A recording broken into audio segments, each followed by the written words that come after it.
Hi everyone, welcome to Magnet Brains Hindi Medium. This is Palak Rakhiani, your English educator. इस video में हम देखेंगे class 9th English chapter number 3 saint Kabir के MCQs। मैं आपको बता दूं ये चैप्टर जो हमारी बुक्स हैं पैनोरमा 1 रीडर बुक का चैप्टर है जिसका detailed explanation and question answer हम ऑलरेडी डिस्कस कर चुके हैं।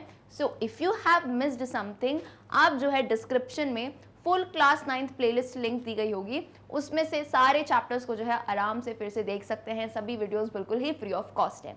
अब ये वीडियो होने वाला है एक क्विज के जैसे, जो स्टूडेंट्स ऑलरेडी अटेंड करते हैं उन्हें पता है कि MCQs यानी क्या भाई, एक क्वेश्चन के 4 ऑप्शन। तो यहाँ पे पलक मैम ने रखे हैं आपके बेस्ट क्वेश्चंस इस चैप्टर से जो कि पहले पूछे जा चुके हैं एंड जिनके एग्जाम में आने की भाई प्रोबेबिलिटी है।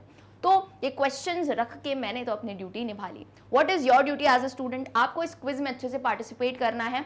आपको जो है कमेंट सेक्शन में जैसे ही क्वेश्चन आएगा 4 ऑप्शन में से जो भी सही ऑप्शन लगता है उसका फटाफट से आंसर बता देना है एंड कुछ ही सेकंड में मैं आपको आंसर बताऊंगी, सो आप अपने आंसर जो है चेक कर सकते हैं। So let's begin with this session and I know आप लोग जो है बहुत ही ज्यादा फास्ट टाइपिंग करते हो तो आराम से आंसर बता दोगे। क्विज रखने का मतलब क्या होता है? देखो, क्विज इंसान क्यों देता है, टेस्ट वगैरह क्यों देते हैं, ताकि आप जो अपनी प्रोग्रेस चेक कर सको। तो चैप्टर पढ़ लिया, क्वेश्चन आंसर कर लिए, अब आता है अपने टेस्ट वाली बारी। अब इस टेस्ट में घबराओ नहीं, जितनी गलतियां करो चलेगा, लेकिन गलतियों से सीखना है अपने को। अपन एग्जाम में कुछ भी गलत नहीं करके आए। और उससे पहले मैं सजेस्ट करूंगी, do watch the video of saint Kabir. एक बार भी आप अगर मेरा वो वीडियो देख लोगे ना, आपको आराम से पूरा का पूरा चैप्टर जो है दिमाग से याद हो जाएगा, लाइन टू लाइन याद हो जाएगा, ठीक है? क्योंकि MCQ में बीच से क्वेश्चन भी पूछ लिए जाते हैं। Alright, so let's begin with this session and again एक फटाफट से बता देती हूँ कमेंट सेक्शन में बेटा पैटर्न बस कैसा रहेगा आंसर करने का।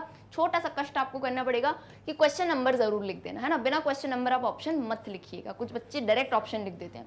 क्वेश्चन लिखना और जो आंसर सही लगता है उसका ऑप्शन लिखना। ओके, चलो।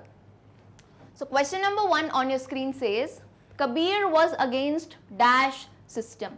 संत कबीर जो हैं वो कौन से सिस्टम के खिलाफ थे? इस सिस्टम का नाम क्लियरली आपके चैप्टर में बताया था।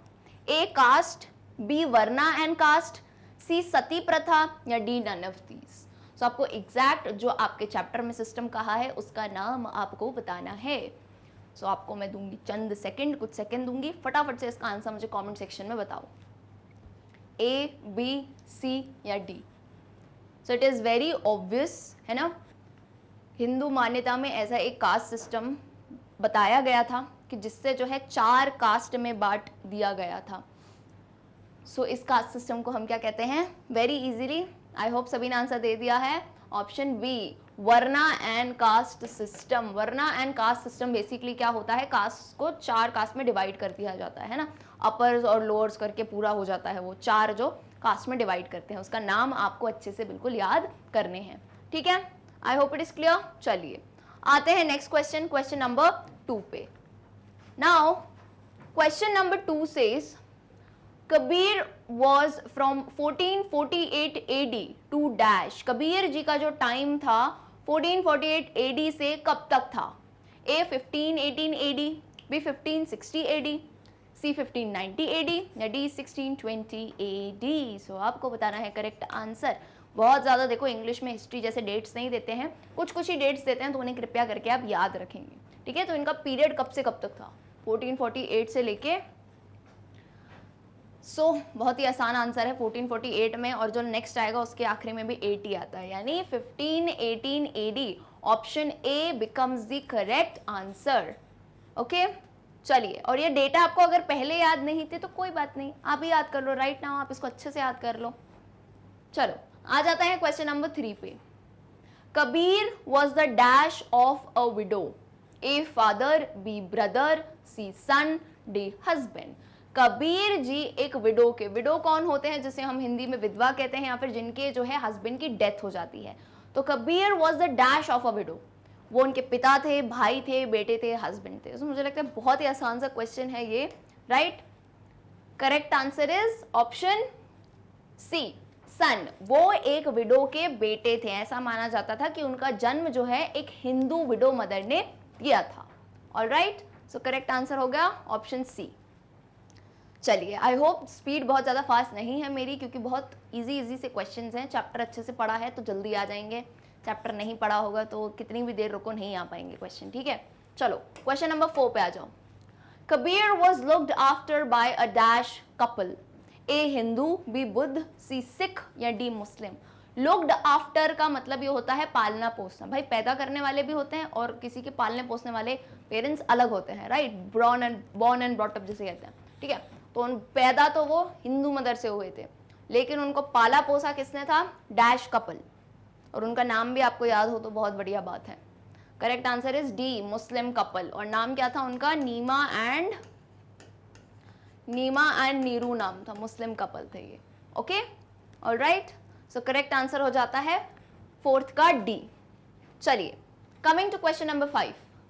Kabir belonged to the down trodden dash, A society, B culture, C nature, D none of these. So अगर आप याद करेंगे, क्योंकि मैंने चैप्टर जो है मैं हर बार लाइन टू लाइन पढ़ाती हूँ, तो चैप्टर की शुरुआती लाइन में ये बात कही गई थी, तो जो वर्ड एग्जैक्ट आना है तुमको वही यूज करना है। हो सकता है इसमें से कुछ वर्ड का मीनिंग काइंड ऑफ सिमिलर हो, लेकिन तभी कहती हूँ कि चैप्टर अच्छे से पढ़ो।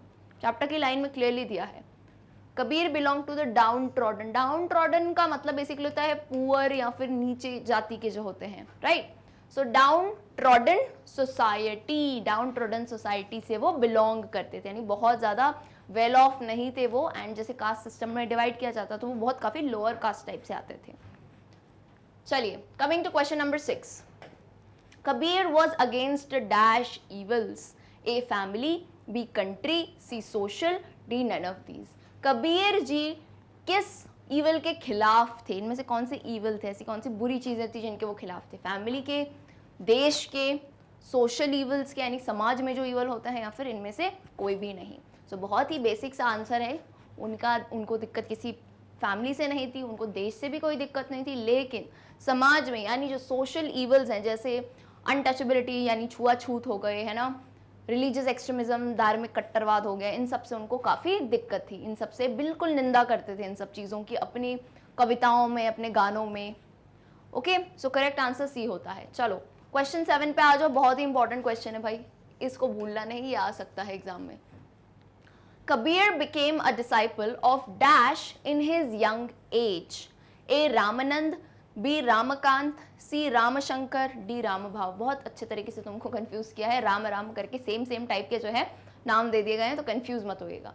डिसाइपल यानी आप बोल सकते हो किसी के फॉलोअर, है ना, जैसे आप किसी को फॉलो करते हो, मान लो आपको लगता है कि इनकी प्रीचिंग्स बहुत सही है, इनकी बातें सही लगती हैं आपको, है ना, आप कनेक्ट कर पाते हो उससे।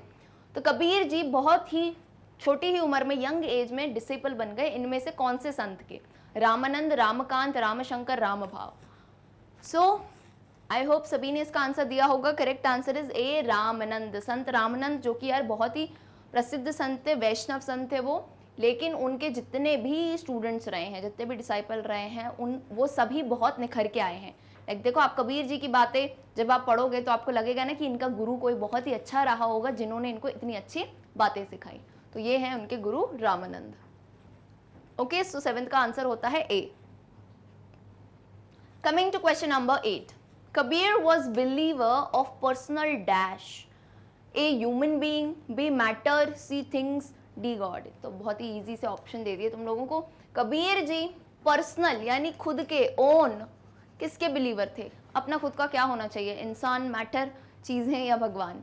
सो इजी सा आंसर है, स्पिरिचुअलिटी पे बेस्ड पूरी कहानी है, तो डी गॉड, खुद के भगवान में। यानी उनका ये मानना था और बहुत ही अच्छा मानना था कि भाई हर इंसान के भीतर एक भगवान होता है, जिसे हम सोल कहते हैं, जिस भी नाम से रेफर करो, नाम में क्या ही रखा है भाई, है ना। तो खुद के भगवान में, यानी अगर आप मान लो कि हर इंसान में भगवान है, तो लड़ाई झगड़े, किसी को दुख देना आप ऑब्वियसली बंद करोगे, है ना। आप सोच सकते हो कि आप भगवान के साथ चिल्ला के बात करोगे, नहीं करोगे। तो यही थी उनकी ये सीख कि कबीर जी मानते थे पर्सनल गॉड, खुद के गॉड पे, कि उनके अंदर भी ही भगवान है, राइट। सो करेक्ट आंसर हो जाता है D. Question number 9। Ramanand guided Kabir to be a social dash, A drama, B media, C worker, D evil. Ramanand यानी उनके जो मेंटर थे, उनके जो गुरु थे, कबीर जी को क्या गाइड किया कि तुम एक सोशल डैश बनो, सोशल ड्रामा, सोशल मीडिया बन जाओ, सोशल वर्कर बन जाओ या सोशल इवल बन जाओ। काफ़ी ऑब्वियस सी बात है, बहुत अच्छी सीख उन्होंने सिखाई है। तो उन्होंने कहा कि तुम एक सोशल वर्कर बन जाओ, यानी सोशल वर्कर कौन होता है बेटा, समाज सेवक। समाज सेवक कैसे होगा भाई, कि समाज में जो सोशल ईवल्स हैं जैसे छुआछूत हैं या किसी के साथ अत्याचार होते हैं, कास्ट सिस्टम है, तो इन सब चीज़ों को हटाने के लिए कौन होता है? एक समाज सेवक। तो सोशल वर्कर बन जाओ, ठीक है। So correct answer is option C. Moving on to question number 10, Kabir fought elitism and dash. अब अगेन ये भी आपकी चैप्टर की ही लाइन है, अगर चैप्टर लाइन टू लाइन मेरा वीडियो देखोगे तो चैप्टर की लाइन में से लिया गया है। ये लाइन तब दी थी, मैं आपको बताती हूँ, जब वो एक सूफी संत से मिले थे, उसके बाद ये लाइन लिखी थी कि Kabir fought elitism and dash. तो किससे लड़े थे? ए ईवल, बी ऑर्थोडॉक्सी, सी बैड, या डी सोशल एलिमेंट। बहुत ज़्यादा देखो डिफरेंस नहीं है ऑप्शन में, लेकिन तुमको एग्जैक्ट वर्ड आना चाहिए, ठीक है। एलिटिज्म मतलब यही होता है, जैसे धार्मिक कट्टरवाद हो गया है ना, पुरानी ढर्रे की सोशल प्रैक्टिसेस हैं जो कि गलत हैं फिर भी लोग मानते हैं, ठीक है। एंड क्या है answer? Option B, orthodoxy. Orthodox का भी मतलब ये होता है कि ऐसी कोई बात जो बहुत सारे लोग मानते हैं लेकिन वो बात गलत है ना, वो बात पुराने टाइम की है और अभी के लिए बिल्कुल भी सही नहीं बैठती है, पुराने ढर्रे की मान्यता है जिसे हम कहते हैं, right. So correct answer is option B. Coming to question number 11। Question number 11 says, don't worry, घबराओ नहीं कि मैम इतना लंबा क्वेश्चन है, आंसर उसका बहुत ही इजी है। Kabir rejected the authority of the traditional scripture and the men prevailing superstitious belief in both the Hindu and the dash. A. Muslims, B. Christians, C. Sikh या D. Buddha. Kabir ji ने जो है, जो traditional scriptures थे, ढोंग होते थे, है ना, लोगों के अंधविश्वास, दो कास्ट थी जिनके वो नहीं मानते थे। ऐसा नहीं है कि उनकी एक की तरफ जो उनका झुकाव था, नहीं, दोनों के नहीं मानते थे। किसके? ना हिंदू के और ना, इजी आंसर है बी, ए मुस्लिम, मतलब ए मुस्लिम्स के नहीं मानते थे वो, ठीक है। हिंदू एंड दी मुस्लिम्स दोनों में जो बोलते हैं, बाकी सब अच्छी चीजें आप सिखाओ, लेकिन अंधविश्वास, लोगों को डराना धमकाना, ये नहीं करोगे तो ये हो जाएगा, वो नहीं करोगे तो वो हो जाएगा, ये सब आपको नहीं करना चाहिए। इन सब चीजों के बिल्कुल ही वो खिलाफ थे, ओके। चलिए, question 12 says Kabir preach dash. एक पिछला बहुत लंबा क्वेश्चन था, ये बहुत छोटा क्वेश्चन है पर बहुत आसान है। A violence, B unkindness, C tolerance, D none of these. और मुझे लगता है कि अगर किसी ने पढ़ा भी नहीं होगा ना लेसन, उसको भी आंसर आ जाएगा, क्योंकि बाकी जो ऑप्शन है वो उल्टी चीजें सिखा रहे हैं भाई। वायलेंस, लड़ाई और अनकाइंडनेस यानी किसी के साथ आप कह सकते हो अपराध करना, अनकाइंड होना, है ना। सो ये दो तो नहीं सिखाएंगे कबीर जी, ऑफकोर्स सी बात है। क्या सिखाया उन्होंने? सी टॉलरेंस। टॉलरेंस यानी सच्चाई करना, सब्र करना, धैर्य रखना, ओके। चलिए, question number 13, Kabir's poems are in dash. A Guru Granth, B poetry, सी चंदा मामा या डी चंपक, ठीक है। तो अच्छा, ये क्वेश्चन मैं आपको बता देती हूँ एक छोटी सी बात कि आपके चैप्टर में ये बात नहीं दी गई थी, लेकिन ये क्वेश्चन ऐसा पूछा जा चुका है। आपके चैप्टर में इनके गुरु के बारे में दिया हुआ था। तो कबीर जी, मैं आपको बताती हूँ, कबीर जी की टीचिंग ऐसी थी कि ये जो नए नए सेक्ट या नए नए धर्म जो निकल के आए थे ना, उन लोगों ने भी कबीर जी से बहुत ज़्यादा प्रेरणा ली थी, कबीर जी की बातों से। तो उन्हीं में से ही थे, आपको चैप्टर में दिया था, गुरु नानक साहिब थे, जिन्होंने जो कि कबीर जी से बहुत ज़्यादा वो भी इंस्पायर्ड थे, है ना, उनको भी कबीर जी की बातें बहुत ज़्यादा अच्छी लगती थी, उन्होंने प्रेरणा ली थी। तो बेटा गुरु नानक साहिब हैं, हम मान सकते हैं सिख धर्म है, तो सिख धर्म की जो होली बुक जिसे हम कहते हैं गुरु ग्रंथ बोलते हैं, राइट। तो कबीर जी की कविताएं जो है गुरु ग्रंथ में भी प्रेजेंट है। तो आपके लिए नई इन्फॉर्मेशन हो सकती है, इसको आप जरूर से याद रखें। और इसमें भी जिसने सही आंसर दिया हो तो वेरी गुड, बहुत अच्छी बात है। तुक्का मारा होगा पर तुक्का भी सही चला गया, है ना। तो कबीर जी की पोएम्स किसमें है? गुरु ग्रंथ में, ओके। चलिए, coming to question number 14, Kabir was one of the greatest dash of भक्ति एरा। ये चैप्टर की आई थिंक पहली या शुरुआती लाइनें हैं कि कबीर जी जो है भक्ति एरा के ग्रेटेस्ट क्या थे, महान क्या थे? A writer, B film maker, C professor या डी पोएट। तो ऑफकोर्स यार उस टाइम में फिल्में तो बनती नहीं थी, प्रोफेसर भी कहाँ से होंगे। करेक्ट आंसर क्या है? सी, डी पोएट। डी पोएट है ना, पालक मैम बोल पोएट ले, लेकिन ऑप्शन सी बोला, ऑप्शन है डी पोएट। पोएट यानी कवि थे, हमें पता है उनके दोहे वगैरह कितने ज़्यादा प्रसिद्ध हैं। So Kabir was one of the greatest poets of भक्ति एरा। चलिए, coming to the last question of this video which says Kabir was looked after by a couple, Neema and Neeru, in dash. A Kanpur, B Varanasi, C Agra, D Lucknow. सो आपको यहाँ पे couple का नाम भी दे दिया, यानी हमने बताया था एक मुस्लिम फैमिली थी, है ना, नीमा एंड नीरू नाम था उनका। कहाँ पे रहते थे वो लोग, है ना, इन कौन सा शहर, कानपुर, वाराणसी, आगरा, लखनऊ। तो भाई ये हिंदू कल्चर का बहुत ही फेमस शहर है जिसे बनारस भी कहा जाता है। Correct answer is option B, Varanasi. Okay, so I hope सभी को काफ़ी कुछ सीखने को मिला होगा इस वीडियो से। कोई नई इन्फॉर्मेशन थी अबाउट द चैप्टर तो वो भी मिली होगी। जितने भी लोगों ने आंसर दिया है, चाहे कमेंट किया हो या नहीं भी किया हो, आप लास्ट में बस एक इतना सा कष्ट करिएगा कि भाई कमेंट सेक्शन में अपना स्कोर बता देना। जितना भी स्कोर हो, मान लो 12 आउट ऑफ 15 हो, इससे कम हो, ज़्यादा हो, why, so that I can come there, I can check कि भाई आप लोगों की जो है तैयारी किस हिसाब से चल रही है। ओके, चलिए, so with this let us and this video. यानी ये जो हमारा चैप्टर 3 है इसको हमने अच्छे से कंप्लीट कर दिया है। डिस्क्रिप्शन यानी जो है डिस्क्रिप्शन में लिंक दी गई होगी आपको क्लास 9 की फुल प्लेलिस्ट की। तो आपके जितने भी बेटा पिछले वीडियोस हैं या आगे वाले वीडियोस हैं, कुछ भी मिस हो गए हो आप सभी के सब देख सकते हैं। एंड मैं आपको क्लियर कर दूं कि क्लास 9 का पूरा कोर्स इज एब्सोल्युटली फ्री। आपको किसी भी वीडियो में किसी भी टाइप का कोई भी चार्ज पे करने की बिल्कुल भी ज़रूरत नहीं है।